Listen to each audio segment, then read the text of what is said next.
Voces del Misterio Express.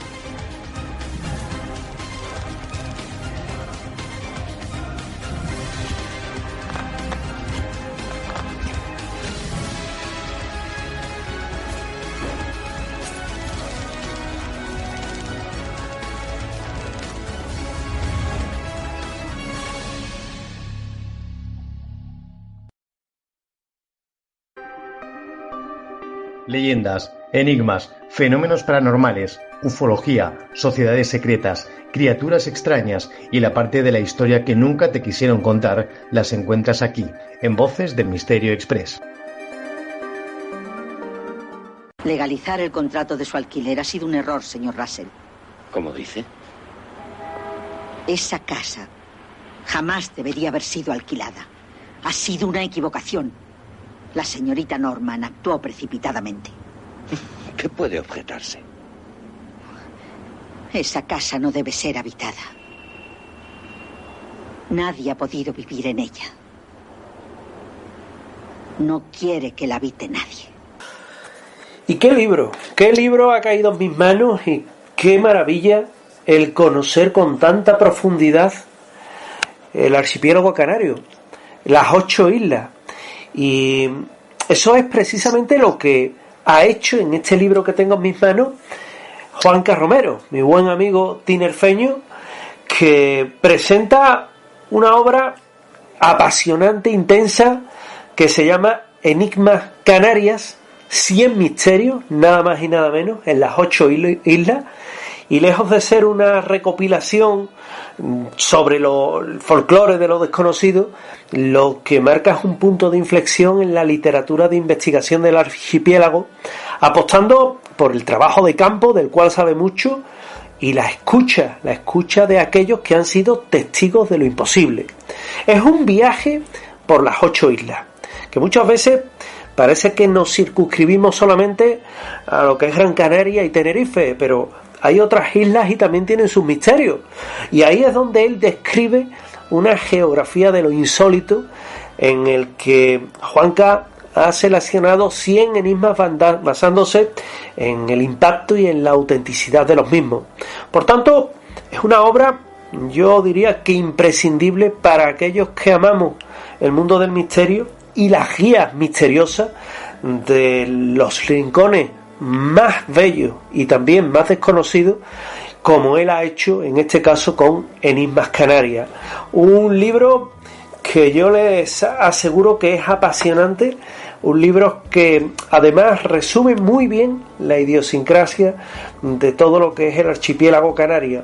372 páginas en una edición primorosa que viene por parte de mi buen amigo Juanca Romero, que él nació en San Cristóbal de la Laguna, que conoce aquella zona como nadie, inquieto, que siempre está buscando respuestas, director también de la revista de Misterio, que es una labor que hoy día se agradece cuando parece que el mundo de las revistas casi que no levantaba cabeza. Aquí surge una opción fresca, dinámica y llamativa, y a día de hoy, bueno, pues nos encontramos que precisamente esta obra, este libro, lo que nos reencuentra es precisamente con todo lo que es el misterio insular, el misterio en las islas.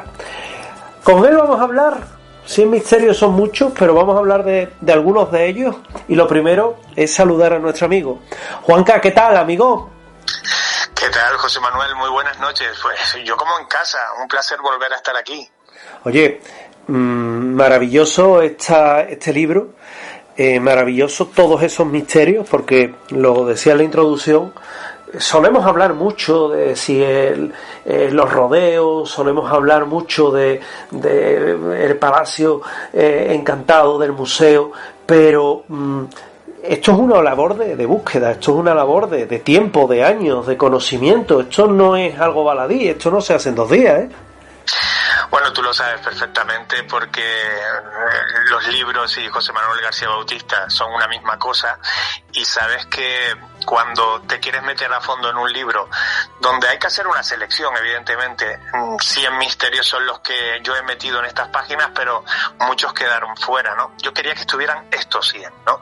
Esa labor es una labor de años, evidentemente, ¿no? De recuperar aquellas primeras libretas que llevaba, cuadernillos de campo, pues por aquellos años, finales de los 80, primeros de los 90, cuando ya empezaba a copiar cositas en esos cuadernos, hasta las historias que he recogido en mi propio teléfono móvil o en una tablet, porque todo va evolucionando, ¿verdad?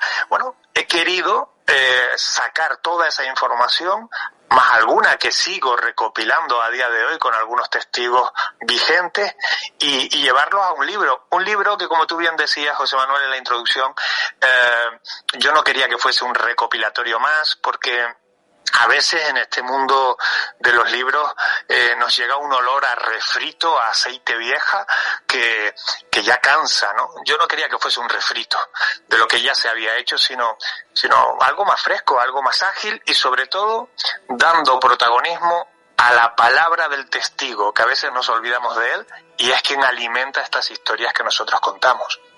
Porque al fin y al cabo es el más importante. Yo te diría que es la pieza clave en todo esto. Porque nosotros muchas veces, que en más de una ocasión nos ganamos un palo, no dejamos de ser los meros divulgadores que transportamos la vivencia del testigo al interior de nuestras investigaciones, de nuestros textos, pero que el que aporta esos datos y el que le da veracidad al caso, o ya te lo podrás creer o no, es precisamente el testigo, la víctima del misterio. Claro, e incluso los propios autores, nosotros quienes escribimos libros o artículos o hablamos en un programa de radio, a veces pecamos de no llevarlos al nivel de dignidad que merecen, ¿no? Porque si nosotros contamos una historia, ya sea escrita, hablada o a través de televisión, si la contamos es porque alguien nos ha contado algo a nosotros con anterioridad, ¿no? Y muchas veces nos olvidamos de ellos, ¿no? Y con este libro es cierto que en algunos casos, sobre todo cuando tienen que ver con leyendas muy antiguas, resultaba totalmente imposible poder acceder a testimonios, aunque en algunos casos sí los hay, recogidos en crónicas, pero en los casos que todavía hoy siguen aconteciendo, en fenómenos insólitos que siguen ocurriendo en determinados lugares, sí hay quien lo ha vivido. Y yo quería darle, aunque sea ese minutito escrito que merece, que seguro que merece mucho más, y poner literalmente aquello que me contaron por escrito, ¿no? Como bien dices tú, eso le da un argumento distinto a la historia. No es que un escritor, permíteme la expresión, flipe con lo que conoce o le han contado, no, sino que estamos escuchando, leyendo en este caso de primera mano aquello que siguen viviendo incluso algunos hoy en día. Eso quería ponerlo yo en el libro junto con otros ingredientes de los que a lo mejor tendremos ocasión de hablar, que conforman que sea precisamente lo que yo buscaba, un libro diferente, ¿no? ¿Qué cuesta más trabajo en un libro de estas características, en las que tienes que recopilar de otras islas, ¿no?, de Fuerteventura y demás, el desplazarse, el buscar, el muchas veces decir, ¡buah, si esto no tiene misterio!, y encontrarte que realmente estás tras la pista de algo? ¿Qué es lo que más trabajo te ha costado de este libro? Que fácil, desde luego, no es, ¿eh? Claro, yo diría que como se ha ido haciendo de forma orgánica solo a lo largo de los años, me refiero a que las historias ya yo las he ido trabajando y recopilando e incluso narrando, he incluido en algún libro alguna pequeña pista, libro anterior. Bueno, digamos que ese trabajo orgánico se ha ido haciendo solo. Yo diría que lo más difícil en este caso serían dos cosas. Por un lado, que este es un territorio fragmentado, que sí, yo sé que también es costoso ir, por ejemplo, de Sevilla a Barcelona, pero vas, ¿no? Es decir, ahí no hay un avión por medio, no es necesario, coges carretera y llegas, ¿no? Canarias te obliga a coger mar o aire, ¿no? Y eso, bueno, de alguna manera dificulta, no en exceso, pero dificulta también a niveles económicos, logísticos, etcétera, el poderte mover por las islas. Eso para mí ha quedado rebasado y superado desde hace mucho tiempo, pero llegaba la dificultad mayor, y es cómo cribar ¿no? Tú sabes perfectamente que cuando manejas mucha información y tienes la obligación lógica, porque un libro no es infinito, tienes que limitarlo, ¿no? De hacer una criba y qué es lo que voy a incluir y qué no voy a incluir. Bueno, a mí eso es lo que más me ha costado, pero al final mi conciencia ha quedado tranquila y de algún modo estoy satisfecho con lo que ha aparecido dentro del libro, con lo que he querido que aparezca en el libro. Aquello que haya quedado fuera tendrá su oportunidad, quizás en un futuro, quizás no, pero bueno, los que están son los que tenían que estar, ¿no? Esto es interesante porque ¿se te han quedado temas por tocar? Sí, sin duda, porque fíjate que, por ejemplo, yo en el libro lo he querido, que este era otro dilema, ¿no?, que yo tenía. Digo, bueno, ¿cómo lo hago? ¿Por temática? ¿Lo hago por un orden cronológico? ¿Lo hago por el que yo considere más potente al menos potente? ¿Lo hago por islas? Primero vamos a Tenerife, luego La Gomera, etcétera. Ese dilema lo tuve, ¿no? Y al final opté por meterlos en pack de temáticos de algún modo, ¿no? Bien, en ese momento es cuando me doy cuenta es que cada uno de esos temas, por ejemplo, cuando hablamos de ovnis o de episodios similares, es que podría haber hecho un libro exclusivamente de eso. Y con casos realmente potentes. Claro, cuando entro en otra categoría, como son las luces populares o luces de almas, digo, es que caray, es que aquí también me sale otro libro completo. Y al final esa es la criba, ¿no? No puedes hacer un libro, ya yo no soy, bueno, nunca he sido Cervantes, no aspiro a serlo, pero yo no, hoy en día un libro con 1000 páginas no es de consumo, ¿no? Así es que si quería hacer algo ligerito, una guía de viaje, que lo es, porque va con sus localizaciones, geolocalizaciones incluidas, cada una de estas leyendas o misterios, bueno, si quería hacer un libro ágil, un libro para llevar contigo en la maleta o en la mochila, tenía que hacer una selección, y al final la selección queda hecha, pero efectivamente, respondiendo a tu pregunta, son muchos los que quedan fuera, claro. Eso es lo peor, ¿eh? Cuando tienes que te encuentras en ese momento de que dejo fuera, todo es importante, todo tiene lo suyo, ¿no? Pero vamos a irnos a algunos casos de los que tiene este libro fantástico, Enigma Canarias, que es absolutamente maravilloso. Yo voy a empezar por las casas encantadas y me quedo, por ejemplo, con la casa de los miedos. Ya, de entrada, da cosita. ¿Pero qué pasa en esa casa? Bueno, la Casa de los Miedos, primero déjame decirte que, como ocurre en otros lugares de España, aquí en Canarias también hay mucha Casa de los Miedos, ¿no? Yo he conocido, bueno, así te hablo ahora de memoria, al menos 6 o 7. ¿Cuál he incluido yo en el libro? Bueno, pues una que está en la isla de Gran Canaria, en las medianías de Gran Canaria, para ser más concretos, en el municipio de Santa María de Guía. Que es un municipio maravilloso, recomiendo, es un municipio muy verde, la gente, pues yo diría que muy cercana, muy humilde, y allí está, bueno, algo desvencijada, vamos a decirlo así, la famosa Casa de los Miedos. ¿Por qué? Bueno, lo que distingue a esta vivienda, y quizás sea lo más desconcertante, es que la crónica popular hablaba de el alboroto de las aves o el jaleo de las gallinas. Fíjate, ¿no? Qué curioso, ¿no? Nos vamos a algo como muy cercano, ¿no? Los antiguos inquilinos, digamos que estas paredes, las paredes de esta casa, bueno, pues de repente empiezan a ser protagonistas de cómo una especie de caos animal en medio de la madrugada empezaba a sonar. Eso que decíamos, pues ese sonido, ese jaleo, ese ruido de un buen puñado de gallinas. Bueno, hay testigos directos que describen en la actualidad haber escuchado en los alrededores de la propia casa que, como te digo, pues ya no está en el estado óptimo, pues el sonido de gallinas como cuando aletean, como cuando las asustan, ¿no? Ese cacareo de pánico, ese sonido casi sordo, ¿no? De los cuerpos de las propias gallinas chocando entre sí en el corral. Eso es lo que se escucha. No me dirás, José Manuel, que no es una cosa bastante extraña, porque a veces y esto lo hemos analizado a fondo, a veces el sonido es realmente fuerte, tan fuerte, que impedía en su momento dormir a los paisanos, a la gente de ese entorno. Bien, importante, y esto es un dato que los testigos nos dicen, es que alrededor de esta casa, durante muchísima distancia, no hay un solo animal vivo, digamos, de estas características a la redonda. ¿Qué estamos escuchando? ¿Qué es esto? Este residuo que parece de otra época.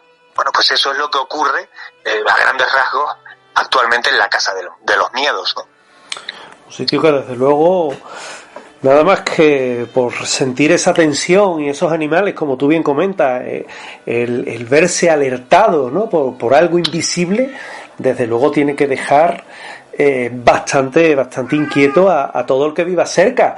Y un sitio que yo sé que tú conoces muy bien es La Laguna, evidentemente, porque sí, además haces rutas por allí, porque es tu entorno, digamos, más cercano, en el que mejor te mueve, pero que también tiene un edificio encantado como es el Ateneo. Wow. José Manuel, yo te voy a hablar con total franqueza a ti y a los oyentes. Mira, de todas las casas que hay en La Laguna, en San Cristóbal de la Laguna, con leyendas, con misterio, o vamos a decir con las dos cosas incluso, ¿no? A veces, de todas las que hay, que es más de medio centenar de casas, solo en el casco histórico. Bueno, pues de todas ellas, yo estoy convencido que el Ateneo de La Laguna es la casa en la que ocurren, y lo digo con todas las letras, fenómenos parapsicológicos más intensos. Te lo aseguro. El Ateneo de La Laguna, además, es un edificio que en su momento yo pude investigar, y digo investigar, que no experimentar, eso es una parte de la investigación. Pude investigar a fondo, conocer su historia, quiénes pasaron por ahí, qué ocurrió, si es que ocurrió algo ahí, que bueno, finalmente, pues, digamos, en lo dramático poco hay que contar. Pero en esa casa es que además de poner aparatos electrónicos y todos esos dispositivos de los que nosotros nos valemos cuando investigamos, también hemos estado con personas sensitivas. O sea, hemos recurrido, digo, a un montón de frentes para investigar. Y la conclusión a la que yo personalmente llego, bueno, ya te lo he dicho como titular, que ocurren fenómenos paranormales en esa casa, que parece que hay un niño que la ronda, aunque su historia, digamos, más mundana no nos conecta con ningún niño, pero sí lo que hemos recogido, incluso lo que nos cuentan los sensitivos al acudir a ella, y es una casa en la que, por ejemplo, una señora afirmaba cómo, yendo hacia el baño de ese edificio, que ahora está cerrado por un incendio desde el año 2019, pero que bueno, ha tenido siempre muchísima actividad cultural. Bueno, pues yendo esta mujer al baño, piso intermedio de las 3 plantas del inmueble, nota como algo extraño sale de la pared de la derecha, según ella se dirige al baño. Algo extraño, me refiero a una sensación extraña, y de golpe, dice ella, desde uno de los cuadros que hay en la pared, enmarcado con cristal, algo le tira del pelo con mucha fuerza y la hace golpear, hace que su cabeza golpee contra la pared de la derecha. Ella en ese momento grita. Hay una actividad cultural que se está desarrollando en el piso de arriba, salón de actos, la escuchan, algunos bajan a ver qué había ocurrido y la ven pues confusa en el suelo sentada, describiendo lo que le había ocurrido en esa pared, ¿no?, en ese pasillo. Este es solo un episodio, pero hay muchas más cosas que han ocurrido en ese edificio Ateneo de La Laguna. Qué fuerte, y además sitios que bueno, que como tú bien dices, son lugares donde ha habido gente trabajando, que es una historia reciente y que de alguna manera sobrecoge, ¿no? Vemos que el fenómeno, al fin y al cabo, es igual en muchos lugares. Sí, fíjate que en una de las ocasiones que estuvimos con un sensitivo en el salón de actos, piso más alto, el superior, él se para en una de las esquinas de ese salón y dice, yo desconfiaba, debo ser honesto, ¿no? Desconfiaba, con aquel sensitivo yo nunca había estado, no sabía yo si formaba parte de un show, si no, pero bueno, fíjate qué curioso, y lo cuento brevemente, él se para en uno de los rincones, en una de las esquinas, la opuesta a la esquina del piano, y dice, aquí hay algo negro, una cosa que él veía o sentía, ¿no? Aquí hay algo negro, aquí hay algo oscuro, aquí hay dolor, aquí hay muerte. Él dijo eso, ¿no? Y en aquel momento a él le cambia el rostro, le entra una especie de arcadas. Bueno, aquel episodio quedó en eso que él había dicho. Pero, aquí viene la clave. Pasa un buen puñado de meses, en ese mismo edificio organizamos unas jornadas de charlas sobre misterio durante todo el día, y a mediodía, casi a la hora de comer, pues del patio de butacas se levanta un matrimonio que iban a hacer el receso, y el señor me dice: mira, a mi mujer le da vergüenza, pero yo te lo quiero contar. Desde que nos sentamos, desde que llegamos esta mañana, mi mujer, cada vez que mira a esa esquina, señalando a la esquina que el sensitivo nos había indicado a nosotros, pero que nadie sabía nada de esa investigación, era una investigación particular, privada, no habíamos divulgado nada, desde que mira a esa esquina le dan ganas de vomitar, ¿no? Bueno, pues ahí nos conectaba un hecho con otro, sin que entre ellos dos hubiera habido relación, ¿no? ¿Qué hay en esa esquina? Bueno, es una esquina especial, vamos a decirlo así, es uno de los puntos calientes de ese ilustre Ateneo de la Laguna. ¿Y el Castillo de la Mata? Que es muy famoso, bueno, me han hablado mucho de él y lo tengo recogido en uno de mis libros, fíjate. Fíjate que sí, además lo sé perfectamente, además sé que tú conoces la isla de Gran Canaria, nos vamos también nuevamente, volvemos a la isla de Gran Canaria, pero ahora nos vamos a la capital, ¿no? A Las Palmas de Gran Canaria. El Castillo de Mata, vamos a decir que no es de esos castillos que necesita la noche para que el misterio se manifieste. Está en un lugar estratégico, en esa ciudad de Las Palmas de Gran Canaria. Hoy es el Museo de la Ciudad y el Mar, y vamos a decir que durante el día, en esa actividad cotidiana, también se ha manifestado el misterio. Pero es verdad que cuando se han recogido más testimonios, o cuando más ocurren fenómenos insólitos en el inmueble, es cuando ya la puerta está cerrada, y sabemos por qué. No es porque la noche atraiga al fenómeno, sino porque la noche ayuda a que los sentidos estén más atentos, ¿no? Afinemos más, hay menos sonidos ambientales, etcétera. Bueno, vigilantes que afirman cómo escuchan pasos, que es un clásico, que incluso llegan a escuchar voces, ¿no? Yo llego a recoger un testimonio que, si me permites, como es muy breve, me gustaría contarlo para que veas el contexto, ¿no? Además, esto me lo aporta a mí un muy buen amigo de la Radiotelevisión Pública Canaria, en la isla de Gran Canaria, y fíjate lo que él describe, porque le ocurre a él. Dice, te lo digo textualmente, dice: estaba con mi hijo mayor visitando el castillo. Mientras bajaba por unas escaleras, él caminaba justo delante de mí.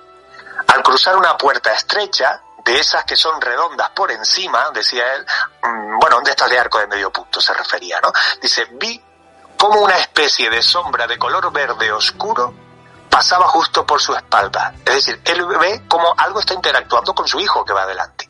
Y dice, y se fundió desapareciendo en el suelo. Aquello estaba tan cerca que le grité que tenía algo en la espalda. Él, asustado, me confirmó que en ese preciso instante había sentido un frío muy fuerte al pasar por debajo de la puerta.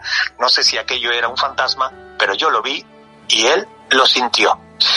Qué interesante, José Manuel, porque claro, no solo estamos hablando de una aparición, podemos denominarla fantasmal, espectral, como quieras, pero es que además estamos hablando del fenómeno de la termogénesis, y además, que a mí me llamó mucho la atención, el color que aporta la descripción. Aquí nos salimos de los blancos, negros y grises, que estamos hablando de que lo ven un color verde oscuro, ¿no? Son matices que yo quería incluir en este libro, porque no es lo mismo que yo diga, y el testigo vio algo que se apareció en la espalda de su hijo, a que sea él quien lo cuente. Hay matices que son importantes tenerlos presentes, ¿no? Totalmente. Hay matices que nunca, el que no investiga no lo sabe, ¿sabes? ¿No? Se puede hablar mucho de todos estos temas, pero realmente cuando estás delante de un testigo te das cuenta de que la paleta de colores, como bien comentabas, no es blanco y negro. Claro. Sino que aunque haya ausencia de color, la gama de grises influye mucho. Aquí yo tengo una teoría mía muy particular, y yo llamo a los hospitales que son contenedores de emociones. Fíjate. Uh-huh. Porque ha habido vida, ha habido muerte, había alegría, ha habido pena, había un poquito de todo, ¿no? Y, oye, qué bonito que estemos hablando los dos con nuestro acento, ¿eh? Sí, sí, sí. ¿Te acuerdas esa época en la que, bueno, yo eso no lo llegué a vivir porque siempre me negué, pero una época en la que determinados medios de comunicación obligaban al neutro, ¿no? Había que hablar. Sí, sí, sí. Pues bendita la época en la que ahora uno habla como tiene que hablar, que es como hablamos en nuestra tierra, ¿no? Conmigo lo intentaron, pero no hubo forma, no hubo forma. Oye, el Hospital de Nuestra Señora de los Dolores, me llama mucho la atención. ¿Qué pasa allí? El Hospital de Nuestra Señora de los Dolores, que por cierto, también hay que decirlo, en Canarias, como ocurre en otros muchos lugares, también hay varios hospitales Nuestra Señora de los Dolores. En el caso del que supongo te refieres, porque es el que incluyo en el libro, también volvemos a la ciudad de San Cristóbal de la Laguna, fíjate, porque... no, el que yo incluí en el libro al final, tenía esa duda, me lo llevé a la isla de La Palma. Es el Hospital de Nuestra Señora de los Dolores en La Palma, que en La Laguna hay uno, pero que es la antigua Casa Socorro, que de esa si quieres hablamos otro día. Mira, en la isla de La Palma, en Santa Cruz de La Palma, este es un caso realmente también llamativo, porque ese inmueble no solo ha sido un centro de atención sociosanitaria, sino que, a lo largo de los siglos ha tenido diferentes usos y ha ido adquiriendo de algún modo esa carga emocional. Pues ahí pues hubo convento, ha habido, como digo, diferentes usos, ¿no? Hoy en día, el fenómeno que se reporta, o la mayoría de los fenómenos que se reportan en este centro, no son de esos fenómenos estridentes. Ahí no vamos a encontrar lamentos, no vamos a encontrar cosas que vuelan, cosas que el cine nos ha llevado a fantasear, ¿no? Se trata de una presencia silenciosa, yo diría que casi rutinaria, ¿no? Que quedó ahí atrapada, ¿no? En ese pequeño rincón de Santa Cruz. Bueno, nos hablan de una mujer de edad avanzada que transita por los pasillos normalmente en el turno de noche, que los trabajadores de ese centro sociosanitario la han visto con claridad, y para quien lo ha visto, la aparición en sí, digamos, que de algún modo la ha integrado en la vida del hospital. Esto es curioso, ¿no? Ya no hay ese testimonio de susto, de miedo, ¿no? Nos hablan de que sí, la señora, ¿no? Te dice, no, esa es la señora, con una normalidad que puede parecer hasta pasmosa, ¿no? En realidad, insisto, no nos están hablando de algo borroso, etéreo, no, nos están hablando de algo que muchas veces dicen que es hasta una paciente, a la señora dicen que es una paciente, ¿no? Dicen que es totalmente real, de apariencia real, que se puede confundir con alguien vivo, alguien físico, y que en un momento dado se desvanece. Esto es un clásico. En la investigación histórica nos lleva siempre a esta iconografía. Pero cuando investigas a fondo el lugar, pues buscando un nombre definitivo, digamos que no lo logramos conectar, ¿no? Que no hay una persona que tú digas, esta puede ser doña alguien que vivió ahí, ¿no? En este caso no. Con lo cual se fantasea mucho y se dice que puede ser una paciente misteriosa, alguien que no llegó a sobrevivir a la propia vida y que quedó ahí. En fin, este tipo de historias, tú como yo las conocemos, y en los hospitales, bien decías, siempre van a estar presentes, ¿no? Y de ahí vamos a saltar a otros temas, porque el libro no solo tiene casas encantadas. Yo me he parado ahí porque es un tema que me apasiona. El libro, Enigma Canarias, 8 islas, 100 misterios, que es de Cursiva Books, de nuestro amigo Juanca Romero. Tiene también ovnis, que me voy a parar ahora. Tiene un apartado que dice entre luces y almas, son esas luces populares y otras cosas que da mucho de sí. Tiene fantasmas con nombres propios. A mí hay uno que me encanta, como es el de Catalina del Ercaro, de la que conozco muy bien la historia. Nos vamos con seres insólitos, con leyendas, con curanderas, con crímenes. Vamos, el libro es una auténtica joya. Pero quiero hablar de un amigo tuyo y mío, de Padrón. ¿Qué le pasó a Padrón? Bueno, Paco Padrón, Francisco Padrón, fue el protagonista de una historia quizás si no de las más insólitas, que yo creo que sí, de las más divulgadas, porque claro, Paco Padrón ejerció la labor de periodista y nadie mejor que el cronista, si además lo ha vivido, para contarlo, ¿no? Bueno, la historia de Paco Padrón, déjame decirte, también es controvertida, yo personalmente siempre he sido de los que ha desconfiado en parte de su relato, porque el relato fue sufriendo un deterioro o una evolución o una modificación constante que me hacía dudar. Dicho lo cual, pero que no dudo, es de que algo haya ocurrido.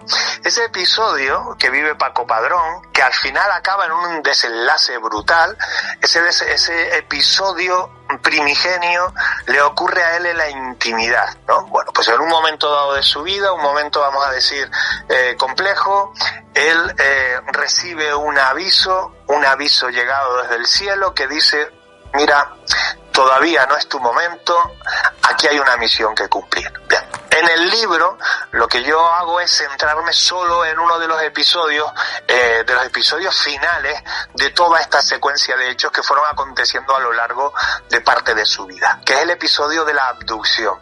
Ese episodio, además, digamos que nos va a llevar hasta el año 1975, si no recuerdo mal ahora de memoria, al 9 de junio de 1975. Él estaba junto con Emilio Burgón, con José Manuel Santos. Bueno, pues estas personas se van hasta la playa de La Tejita, en el sur de la isla de Tenerife, pero van siguiendo indicaciones que hoy nos parecerían un disparate, pero que bueno, que ellos siguen, y eran indicaciones que recibían, a través de una ouija, ¿no? Bueno, la ouija le dice cómo, cuándo y dónde ir.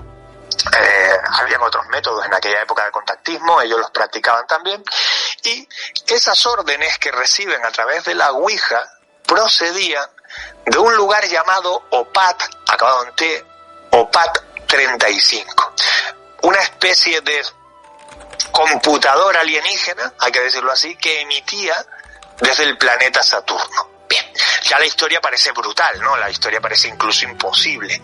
Bueno, bajo este marco de espiritismo técnico, vamos a decir, acuden allí. Mira, decía Paco Padrón, él lo narraba muy bien, ¿no? Decía: yo no busco que me crean, porque la verdad no necesita de defensores. Aquella noche en La Tejita, bajo la sombra de la montaña roja, que es una montaña también, esto es un clásico, el tiempo se detuvo. No fue una visión, fue una presencia. Sentí como una inteligencia ajena a nuestro mundo inundaba mi mente, no con palabras, sino con conceptos puros. Quería incluir también en el libro la propia palabra de Padrón, ¿no? Cómo lo contaba él.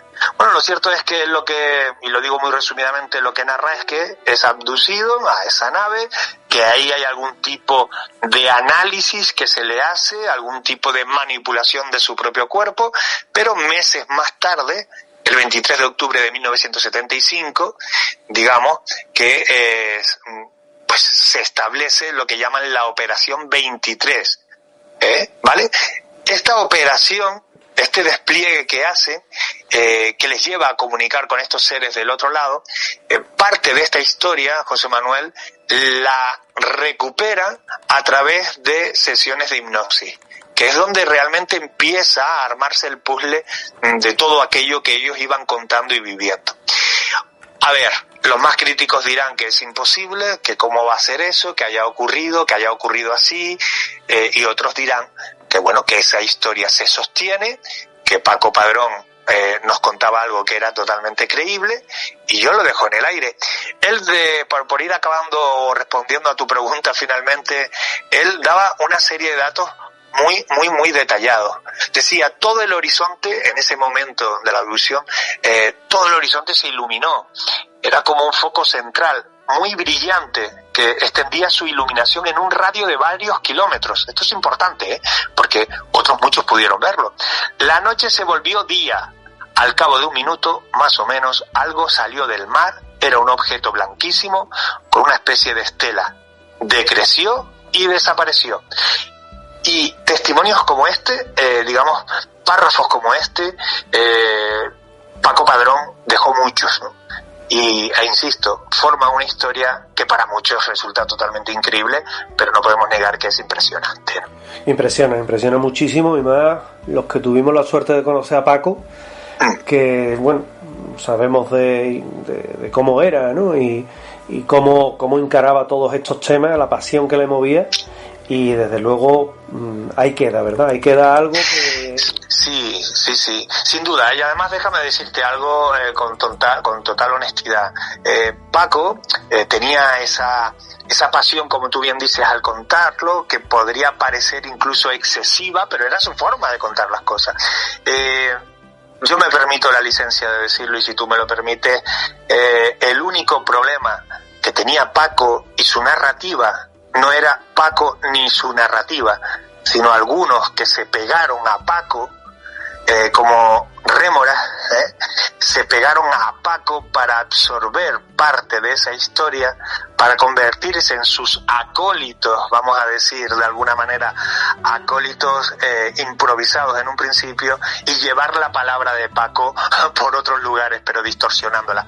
Lo que sabemos de Paco hoy en día hay que cribarlo mucho, porque fue distorsionado por aquellos que se pegaron a él porque tenía su momento de fama, porque era el protagonista de un hecho realmente llamativo e insólito. Pero la verdad de Paco es la palabra de Paco. Ahí sí hay verdad, y él contaba eso.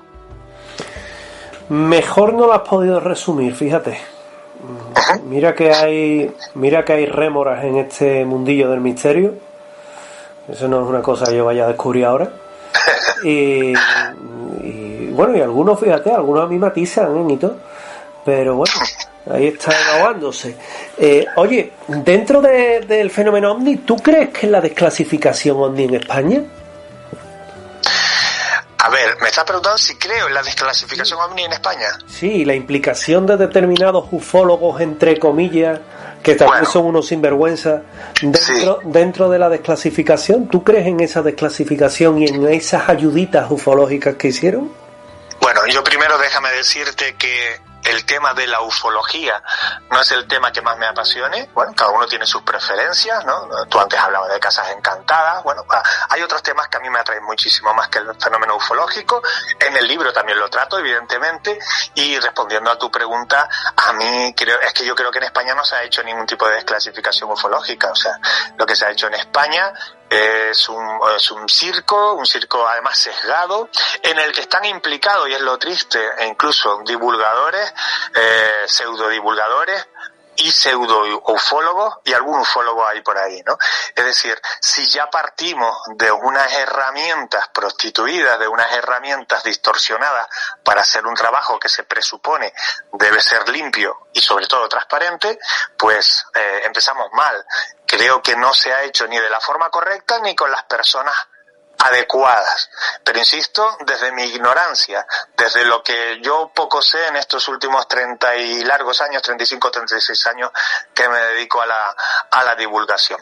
Esa es mi lectura, pero insisto que es muy, muy particular, ¿no? Te lo pregunto al hilo del caso Galdar, sí, ¿verdad? Y del caso de 1985, un medio desclasificado que hay por ahí.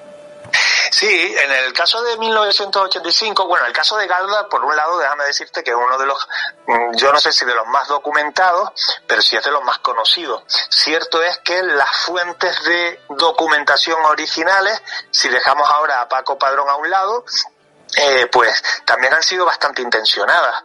Han apuntado siempre para el mismo lado y ahí se han quedado por aquello de perpetuar, ¿no? Perpetuar la narrativa, no ir más allá. Pero en el caso de 1985, que ocurrió en Lanzarote, además yo en el libro lo titulé Un ovni medio desclasificado, ni siquiera puse desclasificado del todo. Bueno, aquel año el Ministerio de Defensa español se vio obligado, porque esto fue así, a abrir una carpeta durante décadas, pues una carpeta que además estuvo con el sello de confidencial mucho tiempo, ¿verdad? Porque lo que ocurrió sobre la isla de Lanzarote, vamos a decir que no fue una ilusión óptica, no fue algo meteorológico, bueno, fue una incursión física que fue captada por la tecnología más avanzada que había en defensa nacional en aquel momento, y al final nos damos cuenta que este tipo de relatos se agarran solo a lo técnico. Y yo quería ponerle nombres y apellidos de algún modo a quienes vieron lo que vieron, ¿no? En el libro es verdad que a este testigo yo no le pongo nombre por una cuestión de preservar su intimidad, vamos a decirlo así, su anonimato, ¿no? Yo lo llamé Antonio en el libro, que no es su nombre real. Y Antonio decía que en aquellos años el protocolo, fíjate, él habla de protocolos, ya puedes imaginarte qué perfil de testigo te estoy hablando. Bueno, el protocolo era muy estricto. Él decía literalmente, si algo aparecía en el radar y no tenía plan de vuelo, digamos que la adrenalina se disparaba, ¿no? Bueno, él decía, literalmente dice textualmente, recuerdo perfectamente la noche en que saltó la alarma. No era un eco sucio ni un fallo del sistema, era un punto sólido, moviéndose a una velocidad que nos obligó a recalcular los equipos varias veces. Lo más increíble no era solo la rapidez, sino la capacidad de frenado. Aquello pasaba de velocidades supersónicas a quedarse totalmente estático. Ese es el fenómeno que se vive, pero que, como decíamos antes, a la hora de desclasificar determinados expedientes, pues se va quedando información por el camino. Yo entiendo que haya que tachar determinados nombres, por lo que decía, pero el hecho en sí no hay por qué ocultarlo, no hay por qué sesgarlo o venderlo de otra forma diferente a cómo ocurrió, ¿no? Un poco esto es lo que vino a ocurrir en 1985 en Lanzarote y se sigue guardando el secreto. Hay grandes secretos que no vieron la luz, que no la han visto, y por eso permíteme que yo siga diciendo, me río absolutamente y de vez en cuando a carcajadas de la desclasificación OVNI en este país, ¿no? Por desgracia es así, por desgracia, porque además casos hay buenísimos. El caso Galdar, que quisieron decir que era un misil. Sí, sí. Cualquier cosa, ¿no? Cualquier cosa. Pasamos de página y vamos a ir acabando. La luz de Mafasca, evidentemente, es uno de esos misterios que son eternos en la isla, ¿no? Pero ¿qué son los hachos del Time? Yo sabía los hachos del Time, fíjate. Los hachos del Time, ¿no? Bueno, del Time, sí. Fino. Los hachos del Time o hachitos, que también se les dice. Bueno, al final estamos dentro del mismo fenómeno, el de las luces populares, que este es un término que en su día acuñó, si no recuerdo mal, Javier Sierra y Jesús Callejo. Ya esto es cuando la vida era en blanco y negro, fíjate, ahora ya estamos a color. Bueno, ya tenemos hasta inteligencia artificial, pero esto viene de atrás, ¿no? Los hachos del Time nos van a llevar hasta la isla de La Palma y a diferencia de esas esferas quizás más compactas que se han llegado a ver en otras islas, hablabas tú por ejemplo de la luz de Mafasca, pero tenemos la luz del puerto en Las Palmas de Gran Canaria y otras tantas, ¿no? O las que ocurren en Anaga, la isla de Tenerife. A diferencia de esas luces más redondeadas, más compactas, como decía, esta se manifiesta de una forma más, ¿cómo diría yo?, más vibrante, más vacilante. Además tiene un color anaranjado muy intenso que de alguna manera nos recuerda a una combustión, a pequeñas hogueras, ¿no? Por eso se le llama los hachitos o los hachos, porque se refería a lo que llamaban hachas de tea, ¿no? A la madera, a la tea prendida para iluminarse en los caminos, ¿no? Por eso la similitud. Vale, lo inquietante es que si hablamos desde un punto de vista del investigador, esas luces se desplazan por la vertiente más vertical, por el lado más vertical del risco de la montaña.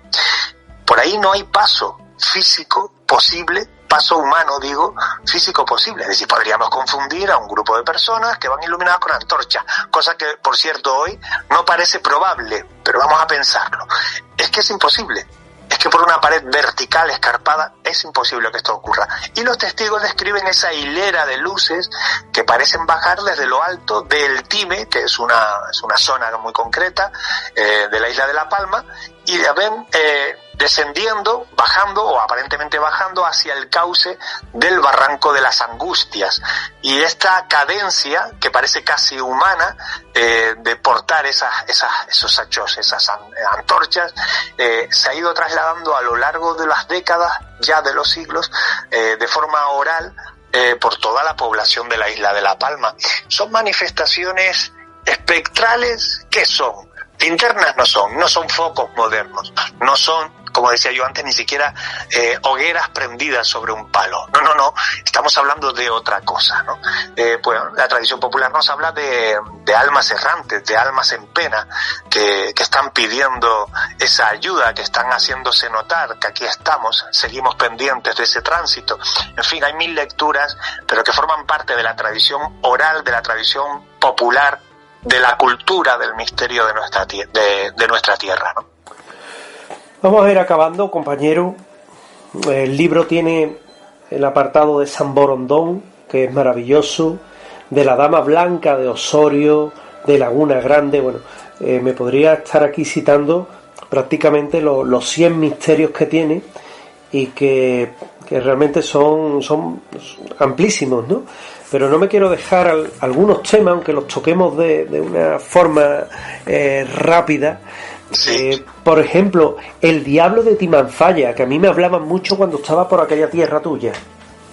Claro, date cuenta que estas son tierras volcánicas y sin duda alguna forma parte de la leyenda todo aquello que nos engancha a ella, ¿no?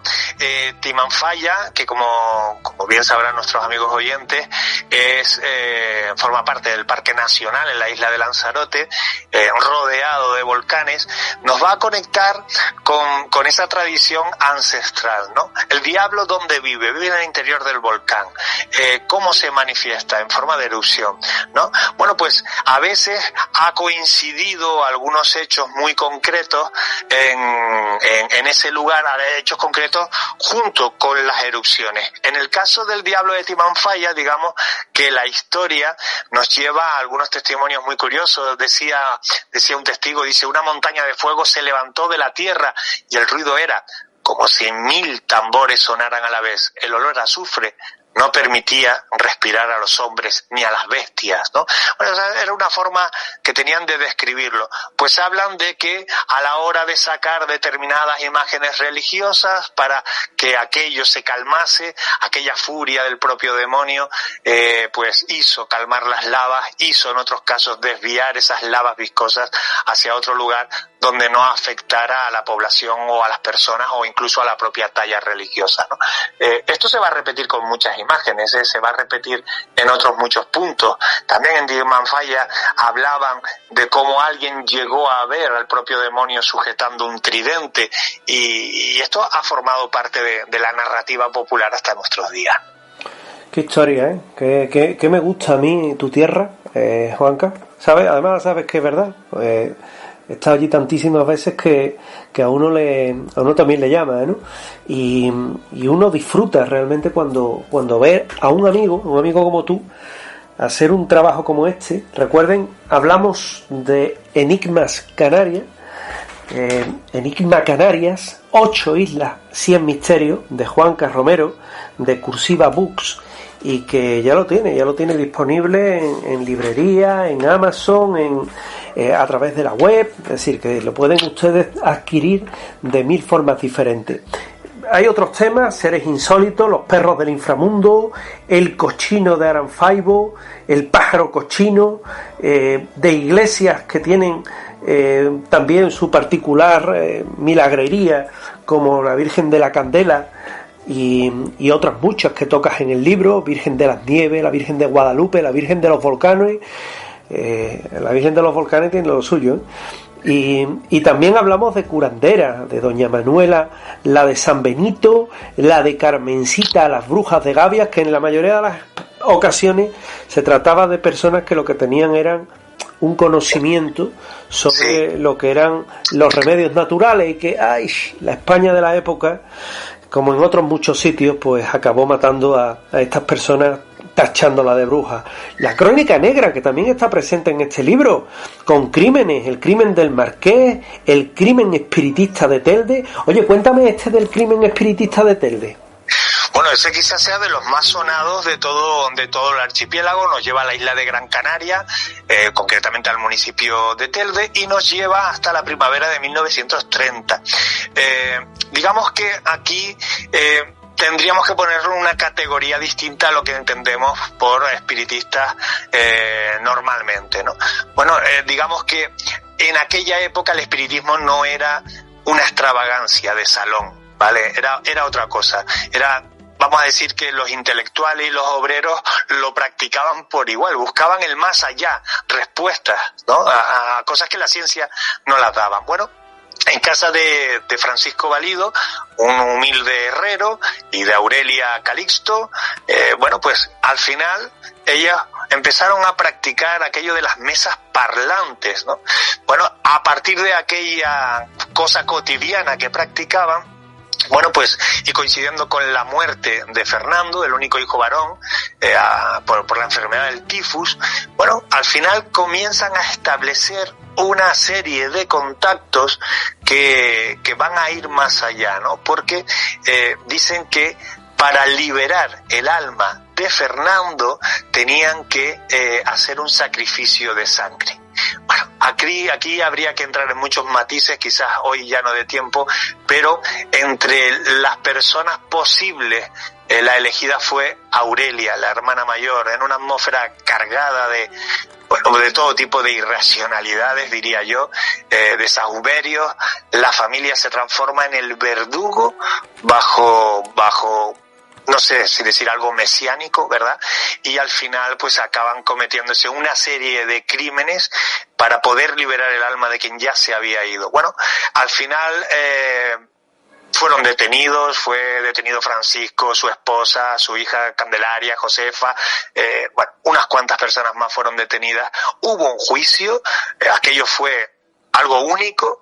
¿Cómo vas a juzgar a alguien que mata porque está convencido de que lo sobrenatural existe, ¿no?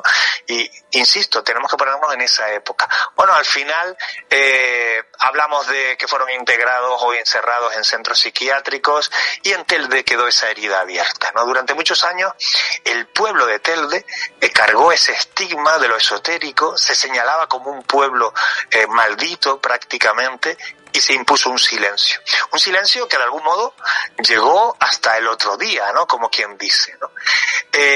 Aquel 1930 parece que ya hoy está diluido, pero cuando hablas con la gente mayor y le miras al centro del ojo, vas a reconocer el miedo que quedó heredado de aquella época, ¿no?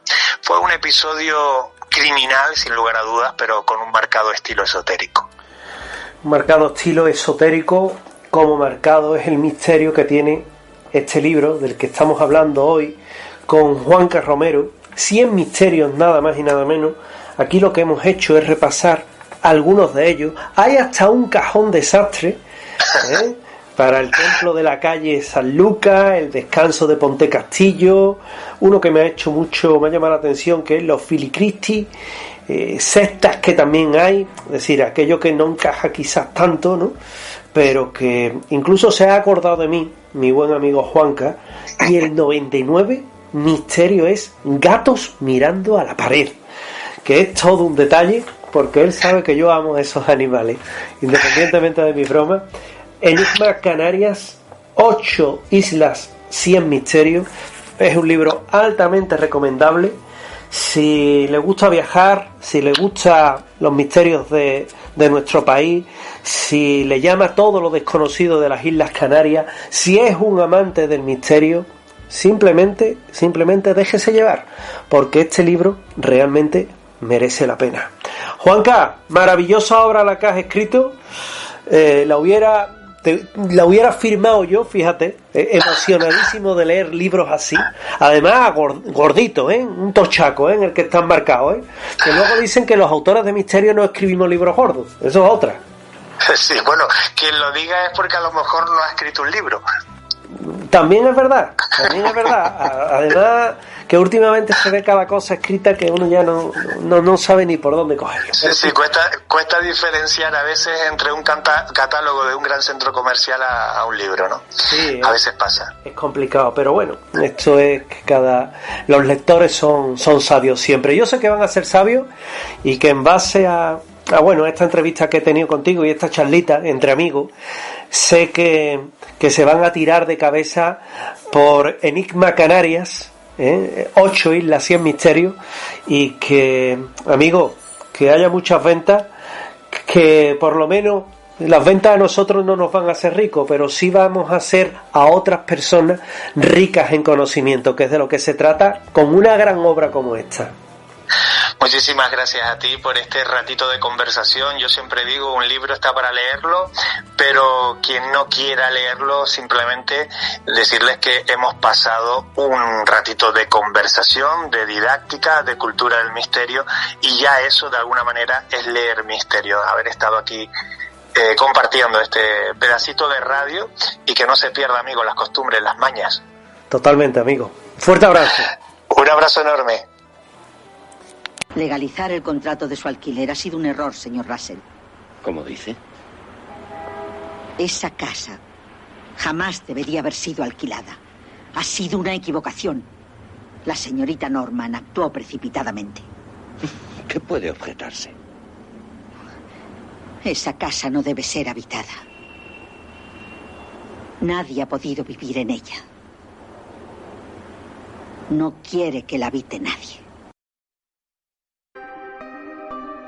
Leyendas, enigmas, fenómenos paranormales, ufología, sociedades secretas, criaturas extrañas y la parte de la historia que nunca te quisieron contar las encuentras aquí, en Voces del Misterio Express. Voces del Misterio Express.